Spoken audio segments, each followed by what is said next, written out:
Welcome to my booth. I'm Jay. If you've ever asked yourself, how can I get my audiobook to hit ACX specifications without the audio sounding super crunchified? Or how can I reduce the sibilance of my voice in post or practically with my own mouth and voice?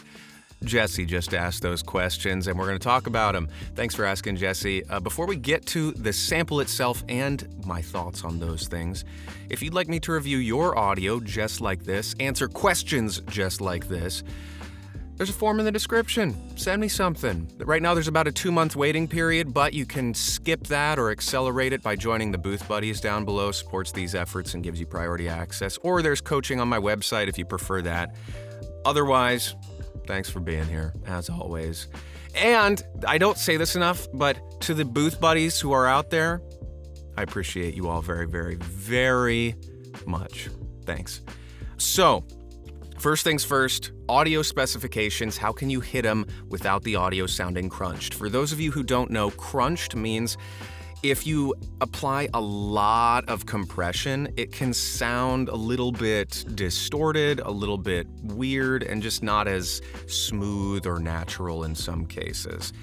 And sometimes that's what we want, sometimes not. In audiobooks, that can happen frequently simply because the audiobook specifications are so tightly monitored, I guess, or asked for.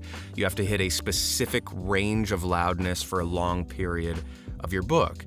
And that range is minus 23 dB to minus 18 dB for the integrated RMS loudness over the whole audiobook file, with peaks, meaning the loudest point of any given audio file, must be below minus 3 dB. Those are the specs.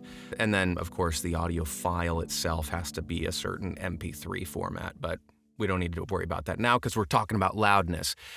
Those specs are there because Audible and all of the other streaming services for audiobooks, the audiobook distribution platforms, as it were, those need to standardize across so many different workflows, so many different production pipelines, and there's just a lot of moving pieces there that they're very rigorous. And as a byproduct of that, sometimes, in my opinion, oftentimes, the audio will end up being crunched just as a result because you got to hit those specs. So there are a couple of things that you can do in order to do that, or do your best to try and make it not sound as crunched as possible.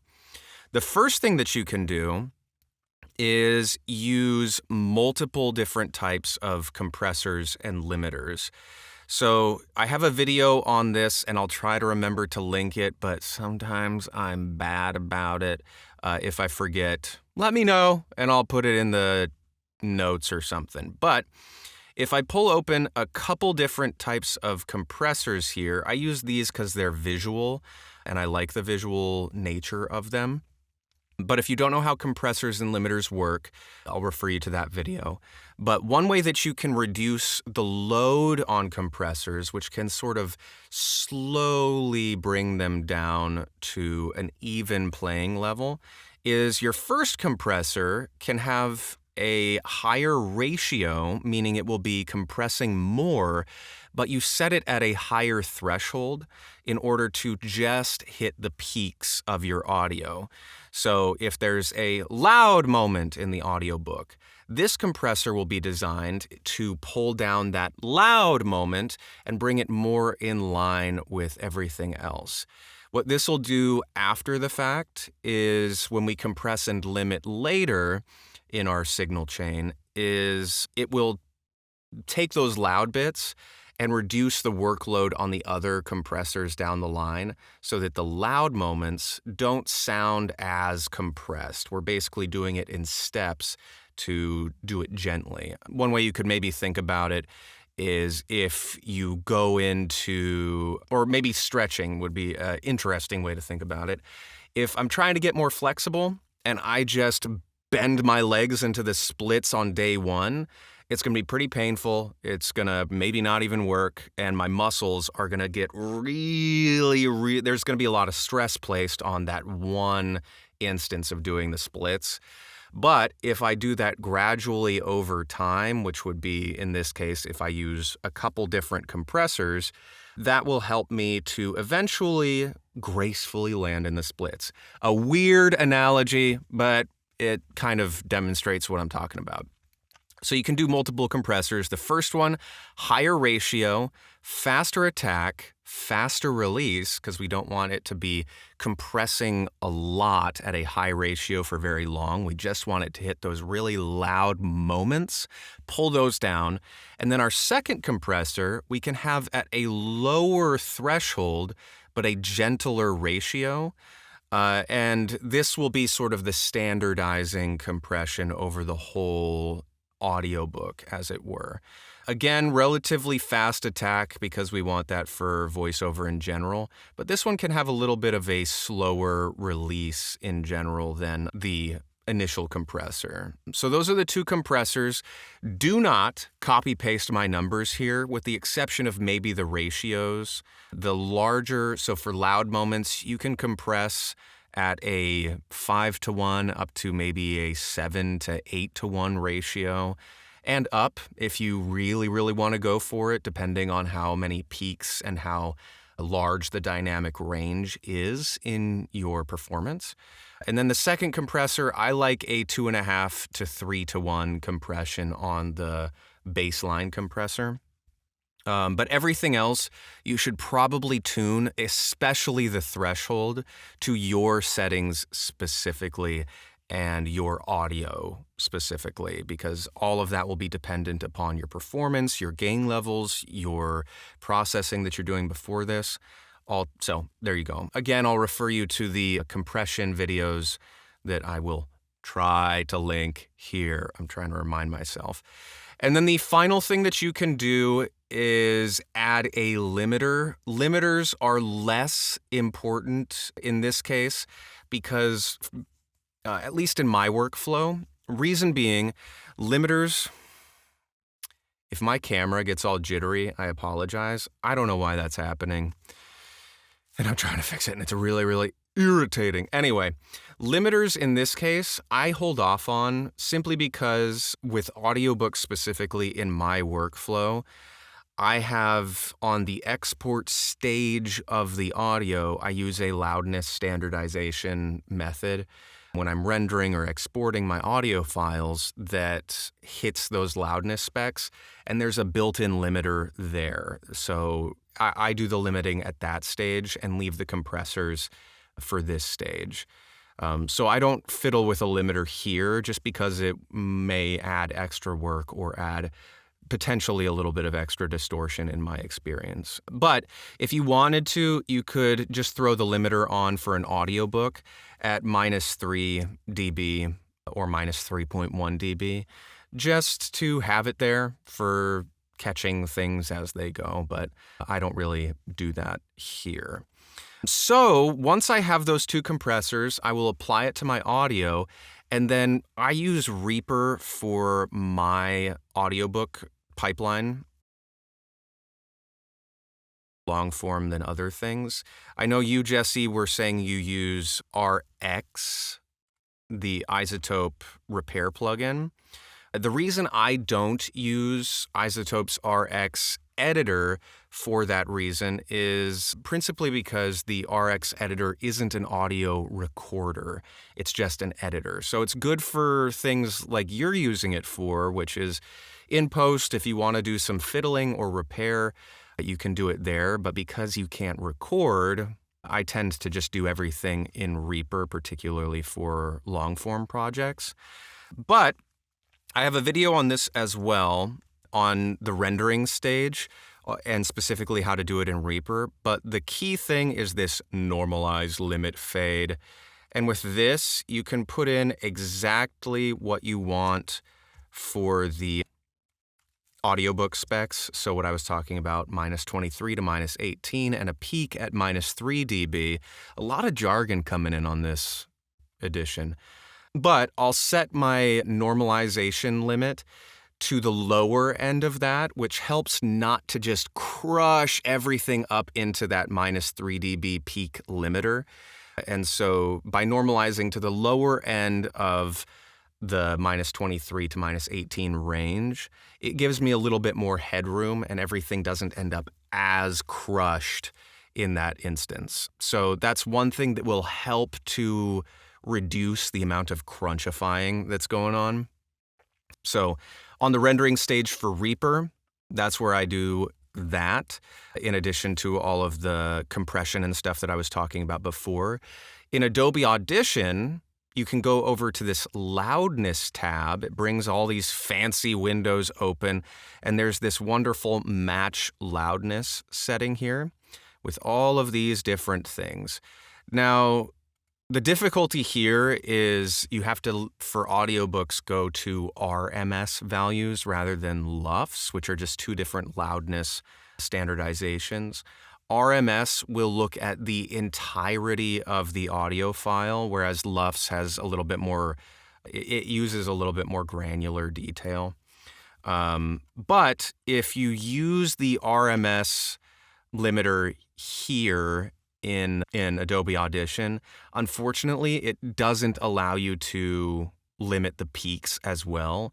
So sometimes what can happen if you're using the RMS value for this is it will, what am I trying to say? It will go above minus 3 dB and then you have to do an additional processing. So I'll usually use the ITURBS.177-3 loudness because it allows me to set my peak level as well as the target loudness. LUFS is a little bit different, but the beauty of it is if I leave it at these settings, which are roughly what I would for an audiobook, and then we drag your file, Jesse, over here, it gives you can see here the total RMS value. So as I'm limiting or setting my loudness to LUFS, I can take a read here on this chart on what the RMS value is for any given file. And as long as I'm within spec between minus 23 and minus 18, I'm good to go. So there's that there. For your isotope workflow, if you like to use that still, be my guest. It seems to be working fine for you. And full transparency, Jesse, your audio didn't sound terribly crunched to me. I've worked on audiobooks with major publishers that sounded much more compressed and overly crunched. So I wouldn't worry too much about it. But if you want to use this loudness control, it's effectively the same thing as the method I just showed in Adobe Audition. And these settings are all basically the same there. And you can even use the same loudness metrics here, which will just dial it in natively. So I would set my true peak to minus 3.1 or so. Integrated LKFS, I may need to go a little bit higher there because RMS and LUFS tends to be a little bit different. Short term, I usually just click that off. And tolerance, that means can it fluctuate beyond this? So I usually turn this down a little bit just because the audiobook specifications tend to be pretty darn tight in general. So you don't want it to be too flexible within that. Again, I don't use this very frequently because I do it all in one program, either Reaper or Adobe Audition. But that's how I would operate on this. And these settings, don't copy paste my settings necessarily, but play around with them and see what kind of values you get. Now, all that said, let me know if that's clear for you, Jesse, or for everybody else who has questions out there. But those are my thoughts on that. Now, in terms of the Sibilance, let's listen to a little bit of your sample here, and we'll pinpoint some of the essification of some of your words here. Let me turn off my compressor and stuff, and let's rip. Recording of this publication is strictly prohibited, and any storage of this document is not allowed unless with written permission from the publisher, except for the use of brief quotations in a book review. This book contains works of fiction. Any resemblance to persons living or dead, or places, events, or locations is purely coincidental. So, per your question, You were saying that you were popping in a de-esser or an EQ around 8,000 hertz, 8 kilohertz, which to my ear, and when I was throwing in, I swear, this jittering camera, it's killing me. Catch up. There we go. 8,000 seemed a little high for your voice. I found it between about 4,500 and 6K or 6,000 was the range that I was hearing primarily. Recording of this publication is strictly prohibited, and any storage of this. So if you look where the S's roll up, you can kind of follow this graph and see where they're lining up and listen. So if we click output sibilance only, I'm going to put on my other ear so that I'm expert. Allowed unless with written permission from the publisher, except for the use of brief quotations in a book review. That's a good section. Of brief quotations in a book review. So you see that peak there, right around 5K. That's quotations. So that's where that's coming up, and it goes a little higher. So I would just lower your de-esser a bit if you're using a de-esser to about 5,000-ish hertz, and you can crunch down the threshold there, and it'll catch a little bit more. Beyond that, in terms of practical adjustments, to my ear, it sounds like, not always, but on occasion, you do tend to really attack those S's, questions. And you can maybe, I was trying to think of some exercises for you, and I'll continue to think on it, but in terms of just dialing back the S's a little bit, because right now you're being very articulate and wonderfully describing all of the consonants, which is a good thing to have. And I'm exaggerating pretty tremendously there, but if you pull that back just a smidge, you can trust that the microphone's going to pick it up, and you don't have to keep everything dancing on sort of the front of your mouth. You can let things relax a little bit more towards the middle or back of your mouth, in a sense. I don't know that makes sense necessarily, but right now it sounds like a lot of your articulation is more to the front of your mouth, which can be okay in some instances. But if you relax it a bit and move your articulation back just a little bit, the S's tend to move, they'll still be in the front of your mouth. S's have to be with the teeth. That's how they're phonated. But if generally I move my articulation back just a smidge, relax it a little bit, it may help to reduce those S's just practically a little bit, because you're doing a wonderful job articulating. And now that you have that foundation, you can maybe just relax it a smidge. Let me know if that makes sense. And thanks for sending this in, Jesse. Really cool discussion and something that I think about a fair amount. Anyway. If anybody else has questions, let me know. Thanks for being here again, everybody. And until the next one of these, be well, and I'll see you there. Toodles.